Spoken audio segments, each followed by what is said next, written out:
So lately I have just been in love with making these pineapple bowls. So tonight for dinner we are having pineapple chicken inside of a pineapple with some fried rice. Now first get this pineapple open, get all the pineapple out of the middle and split in half and ready for me to go ahead and stuff it. Now first thing I decided to do was go ahead and split the pineapple right down the middle, and then I was just going to go ahead and cut the leaf right down the middle as well, thinking that it was going to be an easy process. Now this was not an easy process. I am not even going to lie to y'all. It did take me some time to go ahead and get this pineapple ready. So if anybody have any tips and tricks on how they go ahead and clean out their pineapple when they make their pineapple bowls at home, do not hesitate to leave those in the comment section, because your girl could definitely use them. Now this is not something that I do often. This is something I do every once in a while. Like this may be my second to third time doing a pineapple bowl, so it's not something that I would consider myself an expert in. So it was a little bit of trial and error, but eventually we did get that pineapple open, and now I'm going to go ahead and clean out the pineapple and get the pineapple pieces, the pineapple out of there, and we're just going to put that in a bowl, and we're going to have that to the side for later. And whoever wants to have some pineapple, they can definitely have some pineapple. We're not going to use any fresh pineapple in this dish this time. Maybe next time I'll include it, but for this time we're not going to go ahead and use it. Now once the pineapple was finally split open, and y'all saw how long it took me to get that pineapple open. I'm telling you, I was struggling with this. This was a task. It was a chore. I went on ahead and started to try and slice up the middle of the pineapple so that I can easily remove it, but it was not easy to remove. Now if I had a pineapple, those tools that you use when you're using the pineapple to open up and take the pineapple out, maybe it would have went a little bit easier. I don't have one of those, but I'm definitely going to go ahead and invest in one of those. So I decided I was just going to go ahead and cut it all the way across, cut it down, make sure I get all the pineapple cut, and then I'm going to go in with a spoon and try and scoop out the middle of the pineapple. And when I tell you, it was definitely a task. It was definitely a task, but I was determined, and because I was determined, I was able to get it done. This is what it looked like after I finally got my pineapple cleaned out and ready. So now that I have both pineapples cleaned out, I'm going to go ahead and put that to the side, and we are going to start working on our chicken. First thing I had to do was go ahead and get some chicken breasts. I decided to cut those up into chunks, bite-sized pieces. Then I went on ahead and cleaned it with some cool water and some vinegar, and now it was time to go ahead and season it. I did put a little bit of oil on there before I seasoned it, just to help the seasoning stick to it. And then the seasonings I used was some cilantro. I also went and used some poultry seasoning. Of course, I'm going to go ahead and use some onion powder, but I'm definitely going to add some garlic powder as well, because you can't have one, you got to have both.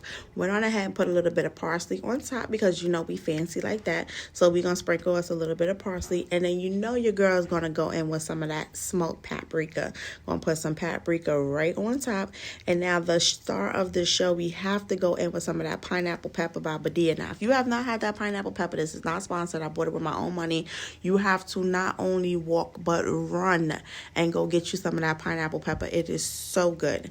After I got that pineapple pepper on there, I did go in with a little bit of cornstarch, because this is going to help me get my chicken crispy like I want it. And because I'm putting it in a sauce, I want to make sure that I get that nice crispiness on the outside of my chicken. Now I'm going to mix everything together, make sure everything is good and incorporated. All the chicken is covered with seasoning, and this is your chance to evaluate. Does your chicken look and smell seasoned to your liking? If so, then you're going to go ahead and put it to the side, and we're going to move on to the next step. If not, you're going to go ahead and add some more seasoning, put it to the side, and let all those flavors come together. Now I'm going to go ahead and start slicing up some onion, because we're going to prepare this for our sauce.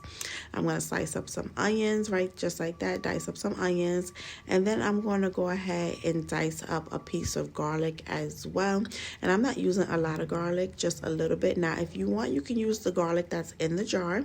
It is completely up to you, but I prefer to go ahead and peel and dice up my garlic, because it just adds a better flavor in my opinion than jar garlic. Now I'm going to go ahead and start cooking my chicken. After I got all my ingredients prepared, I'm going to put it in the pan, a little bit of oil, and I'm just going to go ahead and put that on high heat, because I want to get that nice crispy char on the outside of my chicken. Don't want to burn it, and we want to make sure that our chicken is cooked all the way through. So make sure you give your chicken enough space. Don't overcrowd the pan, and then just put it on there and let your chicken cook. Once my chicken was cooked halfway, it looked just like this, and that nice little charred pieces you see, that little crispy one right there, that's what I want all my chicken to look like. That's why I add the cornstarch on there to make sure I'm achieving that nice little char piece right there. That piece was so good. I was just so ready to eat it. Everything was just looking so delicious. But after my chicken was ready, it was time to go ahead and start working on our sauce. So we're going to make us a pineapple glaze.